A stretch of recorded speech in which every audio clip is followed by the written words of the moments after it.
Are you getting a brand new Akita, but you're not really sure what to do when that puppy gets home? Well, don't worry, this is the video for you.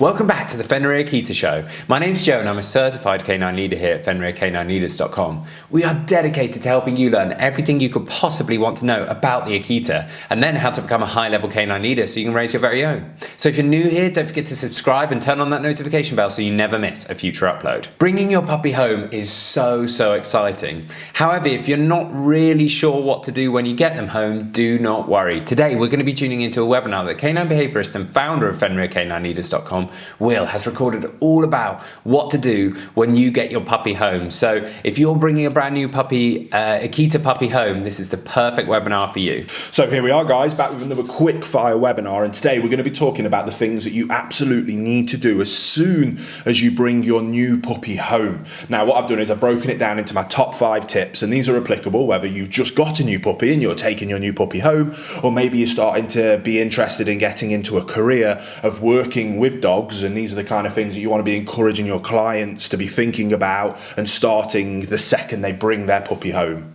So my first point in the number 5 spot is to get a plan and get a routine. I can't stress that enough. The people that have the most amount of success as quickly as possible are the people that have done the research up front. They put that hard work up front and then they're ready. They know exactly what they're going to do. They've got a routine in place. They've got a time management grid in place. They know what they're going to be working on, when they're going to be working on it, and more importantly, why they're going to be working on those things with the new puppy. If you've done that work up front, the stress levels come down drastically. It allows you to be a more calm, consistent leader, and it allows you to know this is what I'm going to be doing, this is when I'm going to be doing it, and this is why I'm doing that thing, and I've got to trust in the process and the plan that I'm moving forward. Now there is lots of different plans out there. Of course I'm going to be very biased to my own Perfect Puppy course. That's the plan that I've created and the one that thousands of my clients have found useful, but you don't have to follow that. If you want to follow another plan that you find more applicable to your style, that's completely okay as well.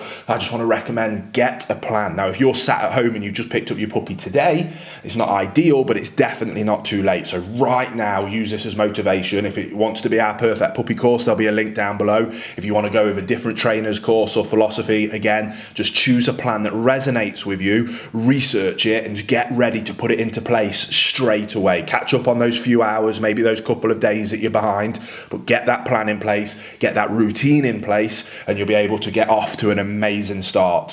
Which ties in with my next point, and that is to start from the very first second you meet your new puppy. Now again, if you're watching this video preemptively and proactively, fantastic, because now you're going to be able to ready to know, right, here we go, I'm ready to start. I've not even met my puppy yet and I'm ready to get going. If you're watching this again because you've just got your new puppy, maybe you've had your puppy for a couple of days, the second you finish watching this video, get after it. Find a plan and put it in place. Do not wait until your puppy is 3 months, 6 months, 12 months old before you start really trying to put these things into practice. You have to start from the second you get your new dog. That doesn't just mean doing 5 minutes of training once every other day or going to one training session at a weekend for 1 hour a week. I mean from now displaying calm, consistent leadership every second of every day and every interaction you have with your new dog.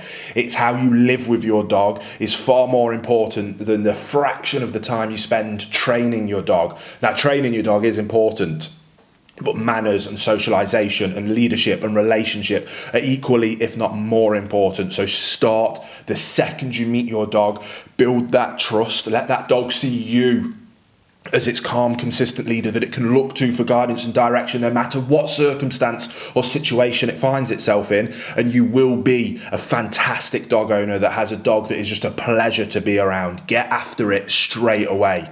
Now, if you're looking for something to get started with on day one, toilet training. Again, do not wait, do not be lazy, be disciplined and routined. Again, we cover toilet training at length in my Perfect Puppy course, and we've got loads of videos here on YouTube talking about potty training or toilet training, whatever you call it, from wherever you are in the world.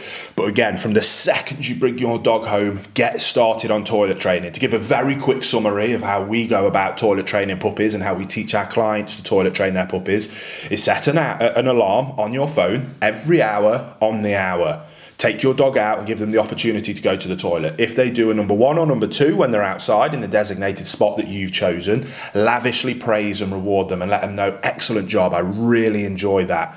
On top of on the hour, every hour, when they've had something to eat, when they've had a drink, or when they've just woke up from a nap, take them outside and give them the opportunity to go for a number 1 or number 2. If you are routine, militant and disciplined, it is very common for people that are willing to put in that level of effort to never have a toilet accident ever with their puppy from the second they bring it home. Set your puppy up for success, be a calm, consistent leader, and don't set them up to fail. If you get ahead of the game, set them up and give them plenty of opportunities to go and do the right thing in the right place, lavishly reward and praise that, toilet training is a breeze. If you wait for those bad habits to settle in, the dog starts to have accidents in the house. No matter how thoroughly you clean it, they can probably smell it. It starts to become a learnt behaviour. Many owners react in the wrong way by using the wrong kinds of punishment at the wrong time, causing more confusion, breaking down your relationship, breaking down trust, and it's the start of a vicious cycle to a poorly behaved dog. Routine, discipline, structure, get after it, hard work, effort. I can't stress those things enough, but if you do that from the day you bring your puppy home, you'll have no problems whatsoever. Hey guys, very quickly, I just wanted to ask, are you following us over on Instagram? If you're not, there's 2 accounts I would love for you to check out. The first one is our brand account, at Fenrir Canine Leaders, where you can see more about our industry-leading products that we create. If you're interested in following me personally, that's at I am Will Atherton, where you can see behind the scenes of me working with some of the most extreme behaviour cases in the world and what it takes to run these kind of YouTube channels. And maybe if you just want to be able to come over and chat with me, that's the place for you. So there'll be links down in the description box for both of our Instagram pages. I'd love for you to come and check them out, and hopefully we'll chat over there. Next, let's talk about boundaries. Again, this is something that you should be talking about with your family before you bring your new puppy home, long before you bring your new puppy home. If you haven't and you found yourself with a new puppy, it's not too late. Start putting boundaries in place now. Now, the thing with boundaries is that they are very subjective, and it's not something that I like to give black and white definitive answers on, because different people want dogs for different reasons. Therefore, they'll have different rules, boundaries, and expectations. Now, for me, there is some mandatory things in terms of, say, obedience. We want a sit, stay, heel, down, recall. And we want to be able to get a dog to sit, stay, and break around meal times. For me, that's mandatory. I think all dog owners should do that with their dogs. But if you want to have your dog come up on the sofa, no problem whatsoever. If you want your dog to sleep with you on the bed, I don't overly recommend it, especially when they're young. But again, that's subjective. What I think you should do is put boundaries in place for absolutely everything that's good in that dog's life, including thresholds. Things that you might not deem to be highly rewarding for a dog, put a boundary in place to be able to stop them gaining free access to those things. What that looks like is if your dog wants its toys, brilliant, don't give him free access to those toys. Remove the toys, put them in a basket and put them up out the way. Now, when he gets access to those toys is when you decide, and ideally, as soon as they've got a sit, stay and break command, you can put them into a sit, stay, put the toy down and then break them and allow them to have it. If you want them to come up on the sofa, they have to sit, stay, and then welcome them up onto the sofa. Before you go out of a doorway to the great outdoors, sit, stay, calmly, patiently. Now I'm going to move through the threshold and welcome you through it as well. Put boundaries in place. Have your dog look up to you for guidance and direction the second you bring it home, and you'll very quickly start to build that relationship. If you can make that habit, that is the key to being a high-level canine leader, that you do these things without even thinking. You ask your dog to look up to you for guidance and direction without even thinking. That'll build that relationship, that'll build that leadership, and that's how you have a perfect canine companion. Which takes us on to my last point, which we've kind of touched on a little bit when I've been waffling in this little webinar, but that is about the importance of a sit, stay, break. I think that that is something that you can start working on from the second you bring your dog home.